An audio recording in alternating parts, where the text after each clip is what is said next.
আগামীর বাংলাদেশ গঠনে দেশের স্বার্থকে সবার আগে রেখে আমরা একইভাবে ঐক্যবদ্ধভাবে কাজ করে যাব। আমরা বিশ্বাস করি আমাদের চিন্তা ভাবনা যতদিন সৎ থাকবে, আমাদের কাজ যতদিন দেশ ও দেশের মানুষের জন্য থাকবে, ততদিন খুনি হাসিনার মতো যারাই আমাদের প্রতিবন্ধকতা হিসেবে সামনে আসুক না কেন, আমরা ঐক্যবদ্ধভাবে তাদেরকে প্রতিহত করতে পারবো। আজকে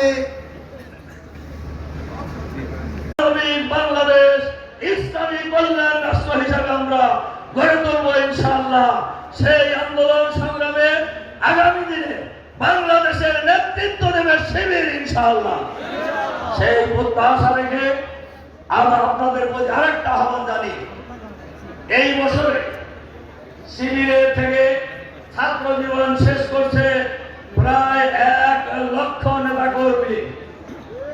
আমরা আজকে এই সদস্যদের মাধ্যমে আমরা পুরো শিবিরকে সারা দেশে আমরা আহ্বান জানাতে চাই, ছাত্র জীবন শেষ করার পরে আর কাল বিলম্ব না করে বাংলাদেশের মুক্তির আন্দোলন, বাংলাদেশের বৃহত্তর ইসলামী আন্দোলনে আমরা যোগদান করব, আর কোনো কাল বিলম্ব করব না ইনশাআল্লাহ।